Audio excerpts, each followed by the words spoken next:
दोस्तों शुरू करने से पहले डिस्क्लेमर कि वीडियो सिर्फ और सिर्फ एजुकेशनल पर्पस के लिए है, इन्वेस्टमेंट एडवाइस नहीं है। तो वीडियो को देखकर आप सीख सकते हो और इन्फॉर्मेशन को ले सकते हो। बाकी इससे पहले एक वीडियो मैं आपको दे चुका हूं जिसमें आज की मार्केट की गिरावट के पीछे के कारणों को डिस्कस किया है, साथ में कुछ बड़ी खबरें हैं, निफ्टी के टेक्निकल्स है, अगले 2 दिन में कुछ बड़े कांड हो सकते हैं उसके ऊपर भी डिस्कशन यहाँ पे हो चुका है। शुरू करते हैं यूएस के बाजार के साथ में। देखिए अभी ओपनिंग हो चुकी है, 355 पॉइंट्स नीचे है डाउ जोन्स, 0.77% की मंदी। नैस्डैक देख सकते हैं यहाँ पे 280 पॉइंट्स की गिरावट है, यानी 1.31% का ड्रॉप है। और फैंग को देखने चले तो 153 पॉइंट्स की गिरावट है, 1.12% का फॉल है। ट्रंप ने जैसे कल कहा था कि स्टॉक मार्केट और गिरेगा और उसमें कोई दो राय नहीं है। उस बेसिस पे यहाँ पे नैस्डैक और डाउ जोन्स अभी नीचे है और इंडियन मार्केट ऑलरेडी अभी नीचे आ चुका है। साथ में आप देख सकते हैं कि वॉल स्ट्रीट स्लिप कर चुका है क्योंकि यूएस ने डिले कर दिया है स्ट्राइक करना ईरान की एनर्जी इंफ्रा के ऊपर। लेकिन यहाँ पे अटैक तो होगा ऐसा मार्केट मान रहा है और उसके बेसिस पे यहाँ पे स्टॉक्स नीचे हैं। अब देखिए दोस्तों आज की एफआई की एक्टिविटी को देखते हैं। जैसे कि आज के पहले वीडियो में मैंने आपको कहा था कि हो सकता है एफआई ने आज भी बेचा हो क्योंकि रुपीस बहुत तेजी से गिरा है। 27 तारीख का डेटा ये है कि माल बिका है 4367 करोड़ का। प्लस मैंने आपको कल का डेटा बताते समय ये भी कहा था कि पहले क्या हुआ था, 16 को बड़ी बिकवाली, 17 को उससे कम, 18 को उससे कम।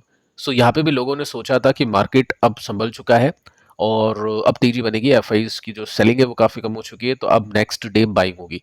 बट हुआ क्या, अगले दिन सेलिंग होती है और निफ्टी वहां से टूट जाता है। वही चीज मैंने आपको कल कहा था कि 23, 24, 25 की कैंडल को देखने के बाद में आपको ऐसा लगेगा कि 27 को अच्छी बाइंग हो सकती है, बट ऐसा नहीं है। तो निफ्टी यहाँ से नीचे आए तो चीजें खराब है। एफआईज की सेलिंग अभी आज हमने देखी और इसके अगेंस्ट में डीआईज की बाइंग काफी हल्की थी आज के दिन। डीआईज अभी कैश रख रही है। अगर आप फंड के पोर्टफोलियोज देखोगे तो डेट का एलोकेशन बढ़ चुका है, कैश का एलोकेशन बढ़ चुका है। और डेट में कैसे इन्वेस्ट करते हैं, कैश में कैसे इन्वेस्ट करते हैं, क्योंकि कैश अगर आप बैंक में रखोगे तो कुछ खास मिलेगा नहीं, लेकिन अगर आप फंड्स के थ्रू अगर लिक्विड में रखते हैं, बॉन्ड्स में रखते हैं, तो उसमें अच्छी कमाई आपकी हो सकती है एफडी और सेविंग अकाउंट के कंपैरिजन में। क्योंकि अभी रिसेंटली मार्केट के अंदर पैसे लगा दे, ऐसा कुछ अपॉर्चुनिटी वाला काम दिख रहा नहीं है, तो हो सकता है कुछ लंबा समय लग जाए, जिस वजह से कैश को भी यूटिलाइज कर सकते हैं अच्छे रिटर्न्स कमाने के लिए। तो वही चीज अभी डीआईज करी और 3566 करोड़ के आसपास की बाइंग की है, 4367 करोड़ की सेलिंग के अगेंस्ट।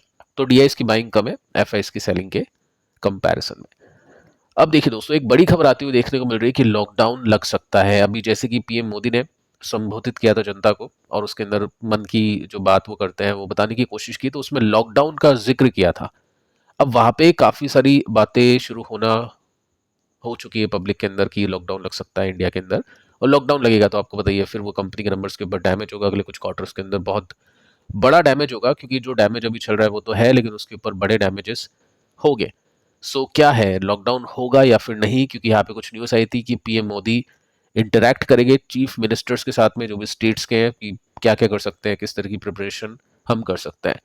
तो जनता ने मान लिया कि लॉकडाउन ही होगा सीधा। और यहाँ पे आज एक न्यूज़ आती है जिसके अंदर आप देख सकते हैं कि ये सब रूमर्स है, अफवाह है, ऐसा कुछ नहीं है, completely false, no such proposal. तो ऐसा कोई लॉकडाउन लगेगा नहीं और ऐसा बताने की कोशिश की है। देखो मुझे भी ऐसा लग रहा है कि लॉकडाउन लगने से कुछ होगा नहीं, क्योंकि जिस तरह की एलपीजी शॉर्टेज है तो उससे क्या होगा, बाहर की हो सकता है ये रेस्टोरेंट्स वगैरह बंद हो जाए, वो तो अभी भी बंद है। तो जनता घर में भी रहेगी तो खाना तो खाएगी। अब इंडक्शन पे जनता आ चुकी है, चूल्हे पे जनता आ चुकी है और काफ़ी ज़्यादा ट्रबल फेस करी जो भी जनता अपने घर छोड़कर बाहर किसी सिटी में रहती है। वो जो प्रॉब्लम है ना उसको सॉल्व करना सबसे पहले है। लॉकडाउन ये सब चीज़ें हो सकता है नहीं लगे, बाकी लगेगा तो ठीक है, अपडेट्स वगैरह आ जाएगी। और एक और रीजन है, देखो जनता के लिए आप देख सकते हैं अभी सरकार बहुत अच्छे स्टेटमेंट्स लेकर आ रही है, उसके पीछे के रीजंस क्या है उसको आगे चल के अपन देखते हैं। अब देखिए दोस्तों यहाँ पे एलपीजी की अपन बात कर रहे थे, तो जैसा कि मैंने आपको पिछले वीडियो में कहा था कि जग वसंत आ चुका है, एक जहाज आ चुका है जिसमें 2000 मेट्रिक टन एलपीजी है। अब पूरे वर्ल्ड में सबसे ज्यादा पॉपुलेशन है इंडिया की, पूरे वर्ल्ड में सबसे ज्यादा इंपोर्ट के ऊपर डिपेंड करती है कंट्री जो कि है इंडिया। तो 2000 मीट्रिक टन से कुछ होगा नहीं। इट मीन्स एलपीजी की जो क्राइसिस है वो अभी कंटिन्यू आगे चलेगा और हॉर्मुज अभी बंद हो चुका है, ये सब अटैक्स वगैरह वगैरह हुए हैं पिछली वीडियो में हमने देखा, तो ये चीज़ आगे चलने वाली है। अब देखिए दोस्तों बात करते हैं पेट्रोल और डीजल की। पेट्रोल और डीजल को लेकर एक न्यूज़ है कि एक्साइज ड्यूटी कम की है सरकार ने, जो कि 10 रुपये के साथ में कट की है, तो कुछ रुपीस लीटर पेट्रोल कम हो सकता है। अब ये जो स्टेप है ना, ये क्यों लिया सरकार ने, ये बताने के लिए लिया है कि पेट्रोल के दाम हम नहीं बढ़ाने वाले हैं, पेट्रोल की कोई भी कमी नहीं है, तो शांति रखिए, ये बताने की यहाँ पे कोशिश है। आप देख सकते हैं क्योंकि अभी जो पैनिक बाइंग आई है उससे सप्लाई तो उतनी थी लेकिन डिमांड बढ़ चुकी है। तो यहाँ पे डेटा ये बताता है कि 182% मोर पेट्रोल और 167% मोर डीजल सप्लाई किया जा चुका है तेलंगाना के अंदर, क्योंकि वहां पे पैनिक बाइंग बहुत तेजी से चल रही है। ठीक है, इसके बाद में आप देख सकते हैं no petrol diesel shortage in India. LPG shortage है, 1 महीने की ही एलपीजी अवेलेबल है पूरे देश के अंदर। पेट्रोल अभी थोड़ा ज्यादा अवेलेबल है, ऐसा डेटा अभी बता रहा है। अब देखिए दोस्तों, पॉइंट ये है कि अभी के समय काफी लोग लाइन लगा रहे हैं पेट्रोल पंप पे, मत लगाइए, लेकिन इलेक्शन के एक दिन पहले अपनी टंकी भरवा लेना। क्योंकि होता क्या है कि इलेक्शन नजदीक है तो सरकार नहीं चाहेगी, सरकारें गिर जाती है, आलू और प्याज के दाम बढ़ जाते हैं, तो पेट्रोल और डीजल बढ़ेगा तो डेफिनेटली यहाँ पे खतरा होगा सरकार को। तो इलेक्शन नजदीक है, उससे पहले की टैक्टिक्स होती है ये सरकार की। कोई बुरी बात नहीं है, ऑब्वियस है, पॉलिटिशियन है, पॉलिटिक्स तो होगी, करेंगे, और ठीक है, कोई भी सरकार हो ये सब चीजें करेगी। सो यहाँ पे आप देख सकते हैं इलेक्शन जो अभी है वो है नेक्स्ट मंथ, अप्रैल 2016 के अंदर। ठीक है, तो यहाँ पे आप देखोगे ना तो इलेक्शन कौन कौन से, असेंबली इलेक्शन है जो कि आसाम के हैं 9 अप्रैल को, उसके बाद में केरला है, पौंडीचेरी है, उसके बाद में तमिलनाडु है, उसके बाद में वेस्ट बंगाल है। तो ये सब इलेक्शंस है, तो उससे पहले ऑब्वियस है सरकार कुछ ऐसे स्टेप लेगी नहीं जिस वजह से ये सब चीजें हर्ट हो। सेकंड, आप देखोगे मेजर और इलेक्शंस जो बाकी स्टेट्स के हैं, पंजाब, गुजरात, ये सब, ये 27 में, 28 में राजस्थान, मध्य प्रदेश, छत्तीसगढ़ के हैं। तो अभी जो अगले महीने से इलेक्शन यहाँ पे शुरू हो गए, वोटिंग शुरू होगी, तो उसको बेसिस में ध्यान में रख के थोड़ा सा भी सरकार थोड़ा सा अच्छी तरह से चीज़ों को मैनेज कर रही है, और अच्छी बात है, इसके बाद भी मैनेज करे तो वेल एंड गुड, बहुत अच्छी बात होगी। क्योंकि ग्राउंड लेवल की जो सिचुएशन है ना वो इतनी कुछ खास अच्छी नहीं है। आप देख सकते हैं बिगेस्ट ऑयल डिस्ट्रप्शन अभी के समय ये चल रहा है, और डेफिनेटली मैं इससे अग्री करता हूँ, ये हिस्ट्री का सबसे बड़ा डिसरप्शन हो सकता है। क्योंकि जब भी यूएस ने अटैक किया ईरान के ऊपर या इराक के ऊपर या जो भी ऐसे कुछ युद्ध हुए हैं, उसमें कभी भी ऐसा नहीं हुआ है कि कोई रास्ता बंद कर दिया हो, कमर्शियल शिप्स के ऊपर भी अटैक किया हो।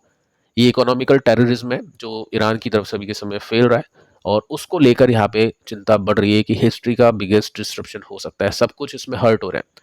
ठीक है, सो यहाँ पे हम ये मान के चले तो इंडिया अभी भी बहुत कमजोर है इस पोजीशन के अंदर। अभी बताने की कोशिश करा है कि सब कुछ ठीक है, बट एक्चुअल डेटा ऐसा नहीं है। ठीक है, आगे चलते हैं।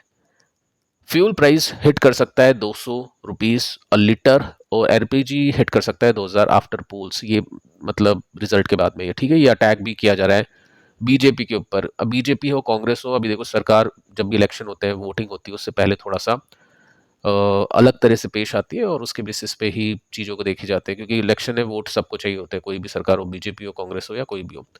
अब पॉइंट ये है कि क्या इलेक्शन के बाद में ये सब चीजें हो सकती है। देखो, अगर सिचुएशन ऐसी रही तो हो सकती है। 200 रुपये लीटर का तो मैं नहीं कहूंगा, एलपीजी तो वैसे ब्लैक मार्केट के अंदर 3-3 हज़ार तक पहुंच चुका है, ये तो 2000 की ही बात कर रहे हैं। बट ठीक है, क्राइसिस अभी चल रहा है, आगे चल के प्राइसेस बढ़ सकती है। ज्यादा पॉलिटिक्स के अंदर अपन बातचीत यहाँ पे नहीं करेंगे, तो आगे बढ़ते हैं। अब देखिए अब दोस्तों, अपन बात करते हैं स्ट्रॉन्ग स्टॉक्स को लेकर, क्योंकि अभी का जो मार्केट है ना उसके अंदर काफी सारी कंपनीज हैं जिनके स्टॉक्स नीचे है, मैक्सिमम कंपनी के स्टॉक्स नीचे है। कुछ कंपनी के स्टॉक्स ब्रेकआउट भी करने की तैयारी में है, कुछ कंपनी के स्टॉक्स अभी सपोर्ट के ऊपर बहुत अच्छे से टिके हुए हैं, उसको देखते हैं। अब देखिए, फर्स्ट कंपनी है नेटवेब, जो टिका हुआ है अपने सपोर्ट पे, स्ट्रॉन्ग है अभी के समय काफी, 2.64% की गिरावट आज इसमें दिखाई दी, 100 की वैल्यूएशन, स्टिल स्टॉक अभी टिका हुआ है। और ये चीज मैंने आपको कहा था, बताया था कि यहाँ पे जो बड़े इन्वेस्टर्स हैं ना उनकी बाइंग चल रही है, क्योंकि इसके पास में बहुत अच्छे ऑर्डर्स हैं। वॉर का कुछ खास इम्पैक्ट इसको होगा नहीं डायरेक्टली, और एआई कंपनी है आईटी कंपनी के अपोजिटली अभी के समय इसको देखा जा रहा है, क्योंकि आईटी स्टॉक गिरा है बट ये नहीं गिरा है। सपोर्ट अगर आप देखोगे, देखो यहाँ पे जब स्टॉक गिरा था वॉल्यूम ड्राई हो गए थे, जैसे जैसे स्टॉक ने यहाँ पे सपोर्ट लिया वॉल्यूम बढ़ना शुरू हो गया, इट मीन्स यहाँ पे बड़े प्लेयर्स ने बड़ी बाइंग की है। ठीक है, अभी आप रिसेंटली वॉल्यूम देखोगे ना, रिसेंट वॉल्यूम देखोगे तो ये चलो ठीक है, थोड़े से हल्के हो चुके हैं क्योंकि अभी वॉर चल रही है। लेकिन यहाँ पे अच्छी बात ये है, प्लस पॉइंट ये है कि बड़ी लाल वॉल्यूम की कैंडल देखने को नहीं मिल रही, यानी जिन भी प्लेयर्स ने यहाँ पे बाइंग कर रखी वो इसको बेच नहीं रहे हैं। सो ये एक पॉइंट है। सो अगर स्टॉक अपने रेसिस्टेंस के आसपास हिट करता है स्विंग बना के, तो 25% का गैप है, ट्रेडर प्ले करेगा तो स्टॉप लॉस इसके नीचे लगा लेगा यहाँ पे।